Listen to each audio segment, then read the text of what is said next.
Hello students हमने जो last lecture में क्या किया था, कुछ न्यूमेरिकल्स किए थे और डायपोल के बारे में देखा था। ठीक है बच्चों, आज हम देखेंगे dipole in a uniform external electric field. ये बहुत ज़्यादा इंपॉर्टेंट टॉपिक है from the competition point of view. Okay, बहुत छोटे छोटे क्वेश्चन होते हैं, बहुत बारीकियाँ हैं इसके अंदर। ठीक है, एक एक वर्ड को आराम से देखेंगे। डायपोल हमें पता है क्या होता है, two equal and opposite charges separated by a very small distance, उसको क्या बोलते हैं, डायपोल। ठीक है बच्चों, यूनिफॉर्म एक्सटर्नल इलेक्ट्रिक फील्ड। ठीक है, यूनिफॉर्म एक्सटर्नल मीन्स हमने इलेक्ट्रिक फील्ड अप्लाई किया है। ठीक है, किसी भी वे से अप्लाई किया है, वो तरीका कोई भी हो सकता है। ठीक है बच्चों, इसके जो सिनेरियो को हमें आराम से समझना है, बट बिफोर दैट हमें देखना है, मान लेते हैं, देखो बच्चों, आप यहाँ पर एक स्टार्टिंग करते हैं। Consider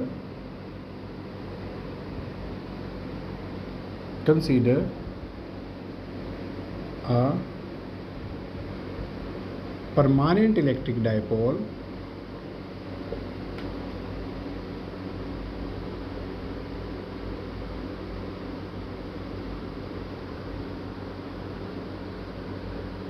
with dipole moment. अगर कोई इलेक्ट्रिक डायपोल है तो उसका कुछ डायपोल मोमेंट भी होगा। हमने जो प्रीवियस लेक्चर थे उनमें इसकी वैल्यू फाइंड आउट की थी, P। ठीक है, consider a permanent electric dipole with dipole moment P in an external electric field E।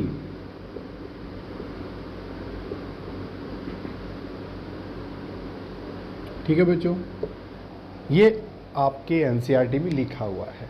ठीक है, और आप किसी भी तरीके से लिख सकते हो, कॉपी करने की ज़रूरत नहीं है, आप अपनी लैंग्वेज बना सकते हो, बट कीवर्ड्स हमें चेंज नहीं करने होते। कीवर्ड्स क्या है बच्चों, परमानेंट। अब पूछ रहे होंगे या कुछ बच्चे सोच रहे होंगे कि परमानेंट इलेक्ट्रिक डायपोल क्या होता है। ठीक है, जो हम ये आर्टिकल डिस्कस करते हैं इसमें परमानेंट इलेक्ट्रिक डायपोल होता है। देखो बच्चों, यहाँ देखना है, बड़े आराम से देखना है। मान लेते हैं हमारे पास कोई भी एटम है। ठीक है, यहाँ क्या होता है, पूरा इलेक्ट्रॉन क्लाउड होता है। ये पिक्चर हम सिंप्लिसिटी के लिए बना लेते हैं, अदरवाइज सिचुएशन क्या होता है, न्यूक्लियस, और न्यूक्लियस के सराउंडिंग में इलेक्ट्रॉन का एक क्लाउड होता है। ठीक है बच्चों, ये क्या होता है, न्यूट्रल एटम। कोई दिक्कत है बच्चों यहाँ तक? कोई दिक्कत नहीं है। अब यहाँ सिचुएशन पे आओ, मैंने अप्लाई किया इलेक्ट्रिक फील्ड E इस न्यूट्रल एटम पर, तो सिचुएशन हुआ क्या, देखो, अगर इलेक्ट्रिक फील्ड, सपोज हम मान लेते हैं इलेक्ट्रिक फील्ड इस डायरेक्शन में है, आप किसी भी डायरेक्शन में ले सकते हैं, बट मुझे सिर्फ आपको समझाना है परमानेंट इलेक्ट्रिक डायपोल क्या होता है और इंड्यूस्ड डायपोल क्या होता है। ठीक है, क्योंकि न्यूट्रल एटम है, न्यूट्रल एटम का मीनिंग क्या होता है, the total amounts of positive and negative charge are same. यही मीनिंग होता है कि जो टोटल अमाउंट है पॉजिटिव चार्ज का और नेगेटिव चार्ज का, वो क्या होता है बच्चों, इक्वल होता है, तभी इसको क्या बोलते हैं, न्यूट्रल। ठीक है बच्चों, देखते हैं हुआ क्या। जैसे ही इलेक्ट्रिक फील्ड अप्लाई किया, अब हम जानते हैं इलेक्ट्रिक फील्ड लाइन होती हैं जो, वो कहाँ से जाती हैं, प्लस से ओरिजिनेट होती हैं और माइनस की तरफ एंड होती हैं। सो ऐसा ही कुछ रहा होगा। सो हुआ क्या बच्चों, देखो प्लस, यहाँ न्यूक्लियस प्लस, सो ये इस प्लस को रिपेल करेगा, सो न्यूक्लियस यहाँ आ जाएगा। ठीक है, और जो इलेक्ट्रॉन का क्लाउड है बच्चों, वो यहाँ कहीं होगा।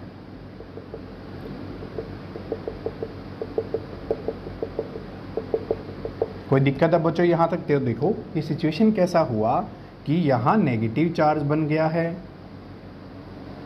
और यहाँ पॉजिटिव चार्ज बन गया है। ठीक है, कुछ सेपरेशन हो गया, यहाँ पर सेपरेशन नहीं था बच्चों। ठीक है, ये एक सिंपल पिक्चर होता है जो आपको दिखाया जाता है। ठीक है, न्यूट्रल तभी है ना, इस सिचुएशन को हम तभी न्यूट्रल मानते हैं कि centre of positive and negative charge are like that, तभी न्यूट्रल बोल रहा है, तभी एक दूसरे को कैंसिल कर रहा है।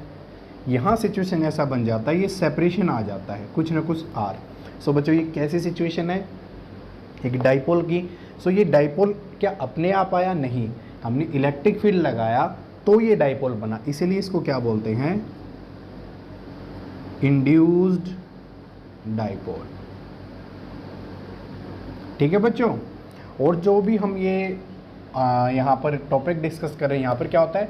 परमानेंट।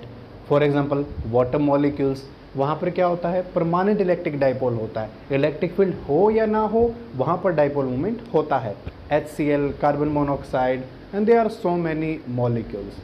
ठीक है बच्चों, इनके प्रैक्टिकल एप्लीकेशंस भी होते हैं। आई थिंक आपको डिफरेंस समझ में आया होगा कि परमानेंट कौन से एग्जाम्पल्स होते हैं और जो इंड्यूस है उसका मीनिंग क्या है। ये क्या होता है? इंड्यूस डाइपोल, जो हम इलेक्ट्रिक फील्ड को अप्लाई करके डेवलप करते हैं। ठीक है बच्चों, अब हम चलते हैं अपने मेन आर्टिकल पर।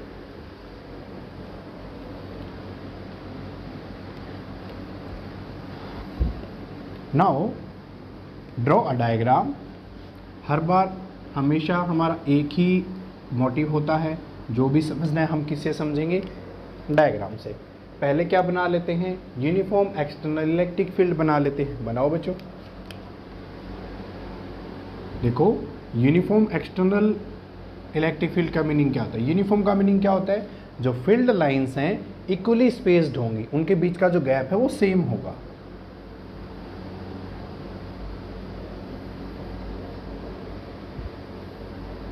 देखो, लाइन टू लाइन का गैप सेम होगा। इसीलिए बोलते हैं बच्चों डायग्राम को बड़े ध्यान से बनाना होता है। ठीक है, क्योंकि आपको यूनिफॉर्म दिखाना है तो यूनिफॉर्म लगना तो चाहिए वो। और यूनिफॉर्म का मीनिंग क्या होता है? डायरेक्शन सबकी क्या होती है? सेम। देखो सभी एक डायरेक्शन में है। ये क्या आपके पास? Electric field E. अब हमने क्या किया, इसमें एक डाइपोल को प्लेस किया। मान लेते हैं दिस इज द डाइपोल। ठीक है बच्चों, ये कुछ डिस्टेंस है डाइपोल के बीच में, डेफिनेटली होगा। ये कौन सा चार्ज है? Plus Q. ये कौन सा चार्ज है बच्चों? Minus Q. अगर कोई charge Q electric field E में प्लेस किया जाता है तो उसके ऊपर कितना फोर्स लगता है? ये हम जानते हैं।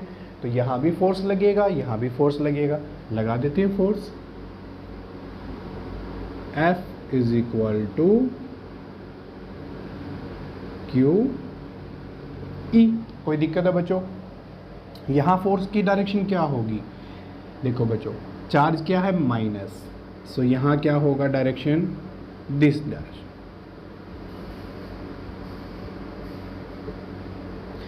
अब दोनों जो फोर्स हैं उनका मैग्नीट्यूड क्या सेम है? माइनस साइन क्या रिप्रेजेंट करता है? सिर्फ जो अब फोर्स लग रहा है माइनस क्यू चार्ज पर, उसकी डायरेक्शन ऑपोजिट है किसके? इलेक्ट्रिक फील्ड के। सिर्फ माइनस का सिग्निफिकेंस इतना ही है। अदरवाइज हम कह सकते हैं force on plus Q charge and force on minus Q charge magnitude same है। ऐसा क्यों बच्चों? इलेक्ट्रिक फील्ड यूनिफॉर्म है, चाहे हम यहाँ इलेक्ट्रिक फील्ड देखें चाहे यहाँ देखें, उसका मैग्नीट्यूड चेंज नहीं होगा। ठीक है, क्योंकि यूनिफॉर्म इलेक्ट्रिक फील्ड है। बात करें चार्ज की, यहाँ भी क्यू है, यहाँ भी क्यू है। सो ये दोनों फोर्सेस सेम है। अब बच्चों एक बात देखो, दो फोर्सेस जो सेम मैग्नीट्यूड के हैं, डायरेक्शन अपोजिट है, तो क्या हो जाएगा? Effect cancel. So we can write force on plus Q charge F is equal to plus Q E. ठीक है बच्चों, force on minus Q charge F is equal to minus Q E. ये है प्लस क्यू पे force, ये minus Q पे force. But हमें बात किसकी करनी है बच्चों? डाइपोल के बारे में करनी है। सो अब हमें देखना है कि net force on the dipole क्या होगा। Net force on dipole. ठीक है बच्चों, F नेट क्या होगा? Plus Q E plus minus Q ई। ऐसा क्यों? फोर्स एक वेक्टर क्वांटिटी है, सो हम उनको वेक्टरली ऐड करेंगे। ठीक है। चार्ज कैसी क्वांटिटी होती है बच्चों? स्केलर। तो चार्ज को कॉमन ले लेते हैं, E minus E, what we get F net is equal to 0। So बच्चों, जितना हमें अब तक किया है, यहाँ से हमें पता लगा कि जब एक डाइपोल को इलेक्ट्रिक फील्ड ई में प्लेस करते हैं, वहाँ पर नेट फोर्स नहीं लगता है। नेट फोर्स कितना होता है? 0। तो सर इसमें निकालना क्या चाहते हैं कि यूनिफॉर्म एक्सटर्नल इलेक्ट्रिक फील्ड में रखा, फोर्स तो लग ही नहीं रहा। बट बच्चों, यहाँ एक चीज़ है जो छुपी हुई है, उसको देखना है। बड़े ध्यान से देखो। देखो, दो फोर्सेस हैं, this one and this one. अब ये जो दोनों फोर्सेस हैं, क्या दोनों की डायरेक्शन अपोजिट है? बिल्कुल अपोजिट है। देखो बच्चों, अगर हम बात करें, ये मार्कर है, सेंटर पॉइंट से है। अगर एक पर्सन इसको यहाँ से खींच रहा है, दूसरा यहाँ से खींच रहा है, तो क्या होगा? रोटेशन होगा या नहीं होगा? बिल्कुल होगा। इट मीन्स यहाँ बच्चों टॉर्क लगेगा। क्या लगेगा? टॉर्क लगेगा। सो मैं इसको थोड़ा सा रफ कर देता हूँ बच्चों। हमने यहाँ तक कर लिया है। नेट फोर्स कितना है बच्चों? हमारे पास 0 है। बट इसका मीनिंग ये नहीं है, कुछ और नहीं है। लेट अस सी, देखते हैं क्या है पिक्चर के अंदर। देखो बच्चों, जो फोर्स है, क्या वो एक ही पॉइंट पर लग रहा है? नहीं। देखो सिचुएशन क्या होता है, दोनों सिचुएशन को बड़े ध्यान से देखना है। देखो, हमारे पास ये एक स्टिक है, ठीक है। अगर मैं कहूँ ये कोई पॉइंट है, यहाँ फोर्स लग रहा है F1, यहाँ लग रहा है F2, ठीक है बच्चों। सो क्या ये स्टिक मूव करेगी? मूव नहीं करेगी। क्या ये रोटेट करेगी? नहीं, क्योंकि दोनों फोर्स एक ही पॉइंट पर है। आप खुद भी करके देख सकते हैं, ठीक है बच्चों। बट अब सिचुएशन को चेंज कर देते हैं। देखो, सिचुएशन को चेंज करना कैसे? लाइक दैट, एक फोर्स लग रहा है यहाँ पर और F2 लग रहा है दैट पॉइंट। सो बच्चों, होगा क्या? मान लेते हैं इस पॉइंट से ये फिक्स किया गया है, दीवार में यहाँ पर पिन है, ठीक है बच्चों, उस पर ये फिक्स है। क्या होगा? एक फोर्स यहाँ है, एक फोर्स यहाँ है, तो क्या ये रोटेट नहीं करेगा? जब हम इसको ऐसे, मैं यहाँ से खींच रहा हूँ, आप यहाँ से खींच रहे हैं, सो ये रोटेट करेगा, ठीक है। अगर रोटेशन आ जाता है, आपने 11th क्लास में किया है कि पिक्चर में टॉर्क आ जाता है। सो बच्चों, यहाँ क्या लगेगा? Torque. Here forces acting at different points,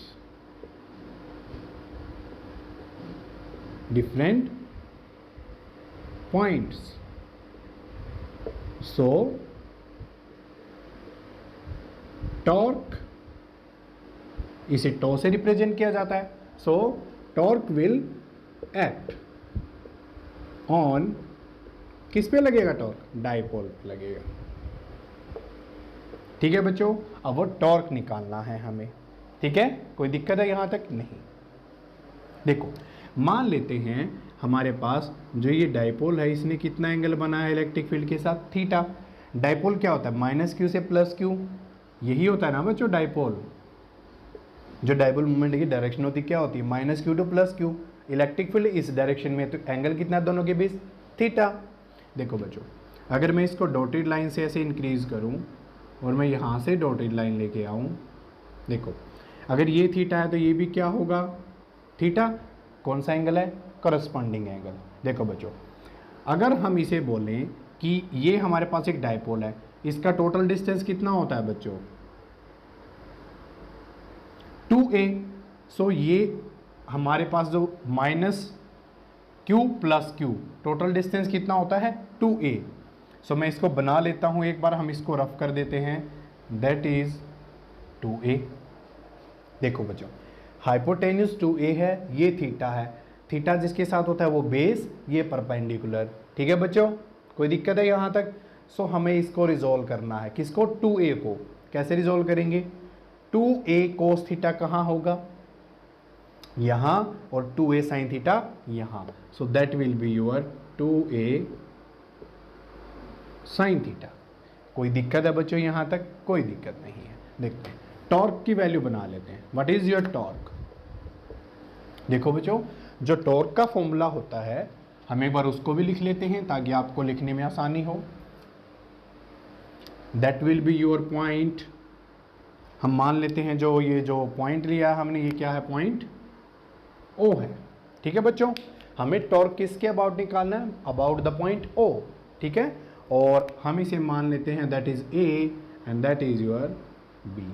ठीक है बच्चों, ओके। सो टॉर्क का फॉर्मूला क्या होता है बच्चों? R cross F. ठीक है बच्चों, ये टॉर्क होता है, ऐसे ही लिखना होता है हमें। ठीक है, अब इसका जो इंपॉर्टेंट पॉइंट है आर क्रॉस एफ, यहां पर कौन सा रूल लगता है बच्चों? Right hand screw rule, like that. वो मैं आपको करके बताऊंगा। ठीक है, देखो आर क्रॉस एफ, यहां की बात करते हैं। फोर्स कितना लग रहा है? एफ का वैल्यू ये है, आर वैल्यू क्या होगा? ओ ए। ठीक है बच्चों, हम लिख लेते हैं टॉर्क क्या होगा आपके पास? ओ ए इंटू एफ। कोई दिक्कत है बच्चों यहाँ तक? नहीं। देख लेते हैं। Next one is plus force कितना बच्चों? एफ, और आर कितना? O B. O B cross F. बच्चों मैंने ऐसा क्यों किया आपको पता है? क्योंकि हमें जो टॉर्क निकालना है, ठीक है, वो किसके निकालना है? About the point O. क्योंकि डाइपोल है, आप कोई भी चीज़ ले सकते हो। अगर ये चीज़ रोटेट करेगी सो यहाँ से कोई एक तो पॉइंट होगा जिसके अबाउट वो रोटेशन होगा, लाइक दैट। ठीक है बच्चों, इसी तरीके से ये ओ पॉइंट है। हम देखते हैं O A cross F plus O B cross F. Let us write torque. Torque का वैल्यू कितना होगा बच्चों? बताओ मुझे। What you can write here? O A vector है, ओ बी एक वेक्टर है, ये 2a साइन थीटा है। Let us see what we can do. देखो बच्चों, ओ ए, अगर हम इसका सिर्फ क्या लिखना चाहते हैं? एफ का वैल्यू लिख लेते हैं बच्चों। ओ ए, एफ का वैल्यू क्या होगा बच्चों? माइनस क्यू ई, क्योंकि यहाँ इतना ही फोर्स है, plus O B cross Q E. कोई दिक्कत है बच्चों? नहीं। ये सिर्फ क्या आपके पास टॉर्क वेक्टर फॉर्म में है। हमें टॉर्क को लिखना है मैग्नीट्यूड में। ओ ए का मैग्नीट्यूड, ठीक है बच्चों, माइनस क्यू ई, इसका मैग्नीट्यूड, बीच में क्या है? क्रॉस। अगर हम क्रॉस को रिमूव करते हैं, हमें पता है क्या बच्चों? पता है हमें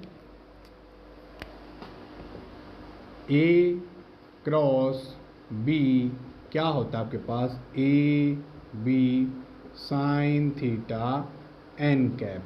यही होता है क्रॉस प्रोडक्ट। अगर मैं इसका मैग्नीट्यूड लिखना चाहता हूँ ए क्रॉस बी का मैग्नीट्यूड, तो क्या लिखेंगे?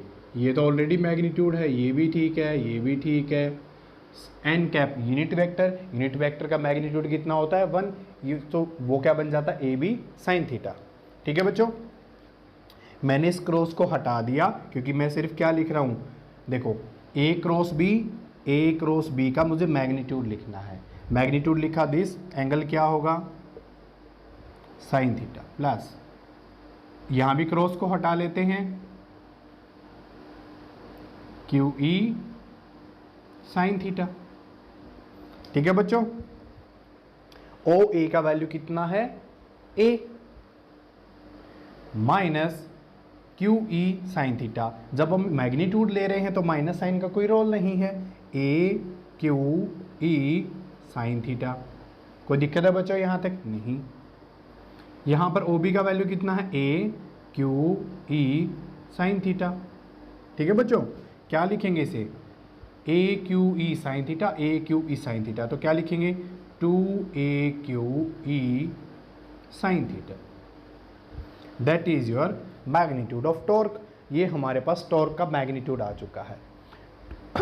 Sorry, 2a Q E sine theta. ठीक है बच्चों, मैं एक बार थोड़ा सा इसको यहाँ से रफ कर देता हूँ। आई होप आपने लिख लिया होगा। बच्चों मैं इसलिए बार बार बोलता हूँ आपको, mathematics is the language of physics. अगर आपका मैथ स्ट्रॉन्ग है तो किसी भी पॉइंट पर आपको रट्टा मारने की ज़रूरत नहीं है। आपको इसके बारे में पता है, ये होता है, 11th में देख लिया है, आप इसके बारे में भी जानते हैं। सो आप अप्लाई कीजिए, कुछ भी नहीं किया मैंने, सिर्फ इसको अप्लाई किया है।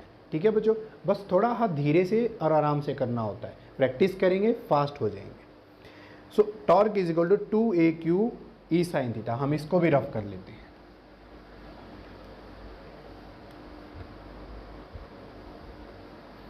ठीक है बच्चों, एक बार वैल्यू लिख लेते हैं टॉर्क का, that is 2AQ E sine theta. So हमारे पास टॉर्क का कुछ वैल्यू आया। अगर टॉर्क का कुछ वैल्यू आया है, इट मीन्स ये डाइपोल रोटेट करेगा। ठीक है, टॉर्क कब आता है पिक्चर में? जब रोटेशन होता है। ठीक है बच्चों, टॉर्क। अब हम देखते हैं, क्या सिर्फ मैग्नीट्यूड है। 2AQ हमने देखा था बच्चों, क्या देखा था? डाइपोल मोमेंट का मैग्नीट्यूड क्या होता है? 2AQ। अगर -Q + Q एक डाइपोल है, डिस्टेंस 2a है, तो ये क्या था? Magnitude of the dipole moment. So वही आया हुआ है आपका यहाँ पे। सो टॉर्क का वैल्यू क्या बन गया बच्चों? PE sine theta. अब इसे क्या लिख सकते हैं? वेक्टर फॉर्म में। क्यों? AB साइन थीटा है, उसको कैसे लिखा जा सकता है? ऐसे लिख सकते हैं। ठीक है, ये मैग्नीट्यूड फॉर्म होता है, वेक्टर फॉर्म बनाना है हमें। That is your vector PE cross E। So that is your answer. और ये भी आपका एक इम्पोर्टेंट रिजल्ट है जो बार बार यूज़ होता है। सो फाइनली हमें क्या करना था बच्चों? यही निकालना था। इस आर्टिकल को ऐसे भी पूछ लिया जा सकता है कि find the value of torque when a dipole is placed in an external electric field, that will be the your answer. ये डेरिवेशन भी हो गया। ठीक है बच्चों, सो किसी भी तरीके से पूछ सकता है आपको। सो दिस इज द केस। यहाँ तक कोई दिक्कत है बच्चों? आई होप आपको ये चीज़ अच्छे से क्लियर है। ठीक है बच्चों, देखते हैं। टॉर्क फाइंड आउट कर लिया। यहाँ फोर्स कितना आया था बच्चों? F net 0। सो हमारा जो कंक्लूजन है, वो कंक्लूजन क्या है बच्चों? एक अच्छा सा कंक्लूजन लिख लेते हैं। वो कंक्लूजन है कि टॉर्क है वो तो नॉन ज़ीरो है, but force on the dipole क्या है? 0 है। ठीक है बच्चों, ये क्वेश्चन आपका नीट एग्जाम में आया हुआ क्वेश्चन है। Sometimes can be asked in the IIT exam. देखो बच्चों, सिलेबस में ही है, सब कुछ आप जानते हैं, बट जो फॉर्मेट लिखा होता है उसका कंक्लूजन आपको ऐसे नहीं बताया जाता और लगता है कि हमें कुछ आता नहीं है। ठीक है बच्चों, so this is the case. अब हम बात करते हैं किसकी? थीटा की। Torque is maximum. Torque maximum कब होगा बच्चों? जब ये तो फिक्स है, इलेक्ट्रिक फील्ड भी यूनिफॉर्म फिक्स है, तो क्या वेरी कर सकता है? Theta. Torque is maximum, sign theta is maximum. Torque is maximum when if sign theta is maximum. और साइन थीटा मैक्सिमम की वैल्यू कितनी होती है? 1। यही वैल्यू होती है, तो थीटा क्या होगा बच्चों?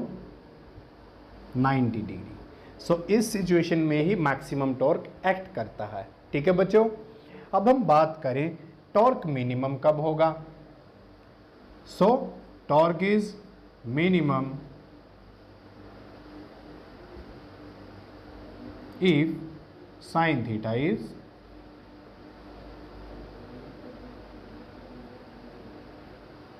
मिनिमम। साइन थीटा मिनिमम होगा। मैं एक बार इसको रफ कर देता हूं बच्चों। साइन थीटा मिनिमम कब होता है? 0 डिग्री। ठीक है, it means sine theta is equal to 0, तो theta is equal to 0 degree. ठीक है, 0 डिग्री का मीनिंग क्या है? कि जो आपका डाइपोल है वो इस डायरेक्शन में है और इलेक्ट्रिक फील्ड है वो भी इस डायरेक्शन में है। तब यहाँ पर टॉर्क का जो वैल्यू होगा वो मिनिमम होगा। और मिनिमम वैल्यू कितना होगा? टॉर्क का वैल्यू कितना था बच्चों? PE sine theta, sine 0 0। So in this situation torque क्या हो जाता है आपके पास? 0 हो जाता है। ठीक है, कोई बात समझ में आई आपको? बिल्कुल ऐसे ही समझना है। PE in this situation there will be no torque on the dipole. ठीक है बच्चों, so this is the case. बच्चों इसी तरीके से हमें स्टेप बाय स्टेप वर्कआउट करना होता है। ठीक है, अब हम बात करते हैं, ये हमारा था कंप्लीट केस। क्या था बच्चों? Torque in the uniform electric field. मैं इसको रफ कर देता हूँ एक बार। अब आप मुझे केस डिस्कस करना है, सिर्फ आपको बताना है, क्योंकि जो उसका डेरिवेशन है वो आपके सिलेबस में नहीं है, सिर्फ आपको नॉलेज होना चाहिए। ठीक है, बात करते हैं dipole in non uniform field, non uniform electric field. इसमें क्या होगा? दो ही चीजें चेक करनी, क्या? नेट फोर्स और टॉर्क। बना लेते हैं। नॉन यूनिफॉर्म बनाना है बच्चों, कैसे भी बना सकते हो, that will be your choice.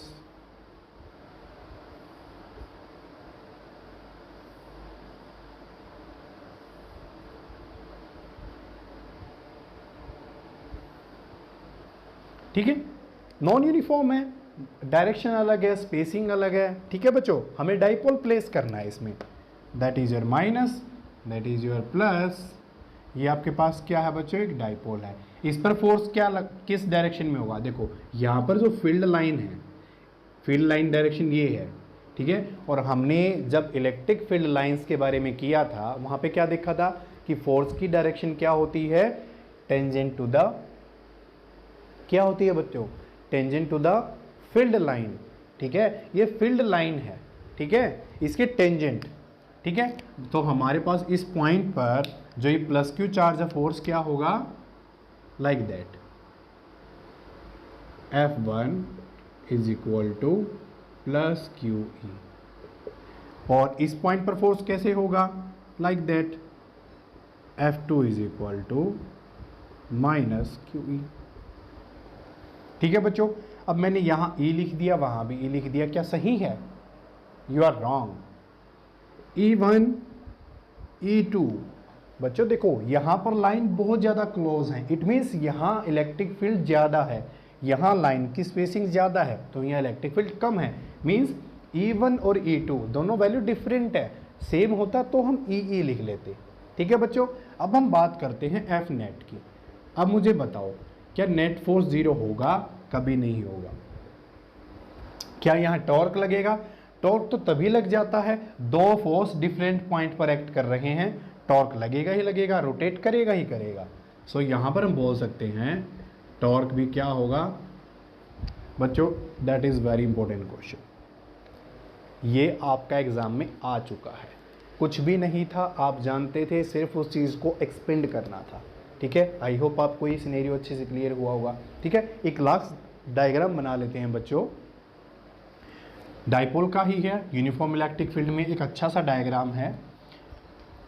मैंने सब कुछ बता दिया है, बस उस डायग्राम से आपको जो कंसेप्ट क्लियर होगा वो कंसेप्ट बहुत अच्छा है।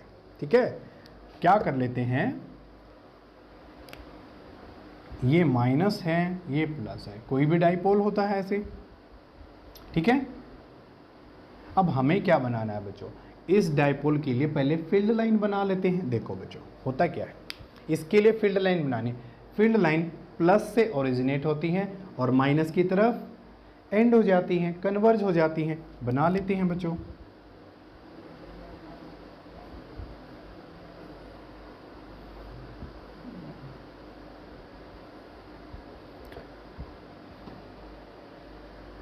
और आउटर में कौन सा फील्ड लगा है? Uniform electric field. उस इलेक्ट्रिक फील्ड को भी अप्लाई कर लेते हैं बच्चों। देखो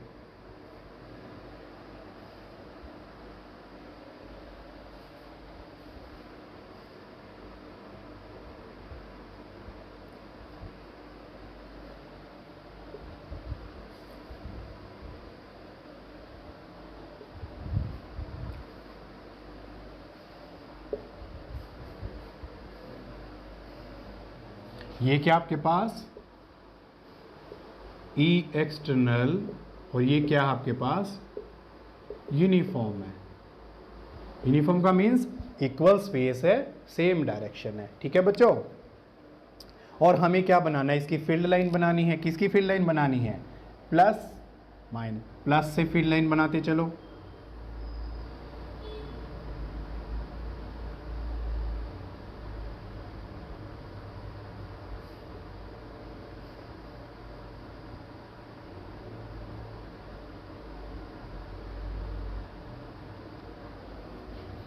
प्लस से क्या होती हैं, डाइवर्ज।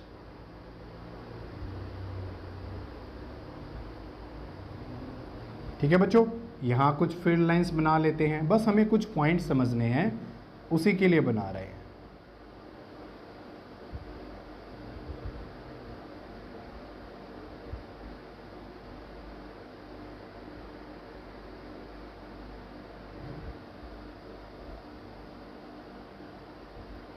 इस केस को बड़े ध्यान से देखो, क्या देखना है, ये जो फील्ड लाइन बनाई है ये किसका फील्ड है बच्चों, ये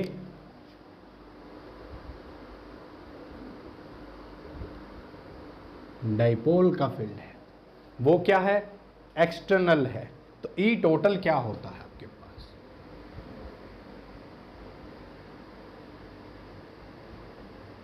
ई एक्सटर्नल प्लस ई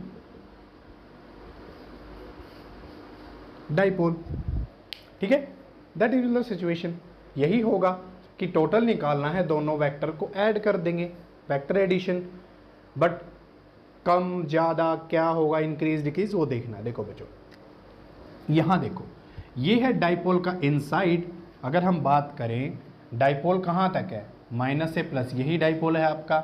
ये डाइपोल का इनसाइड है, ये डाइपोल का आउटसाइड है। सो मैं अगर इसको पार्टीशन से फॉर्म में बनाऊं, सो ये जो रीजन है आपके पास,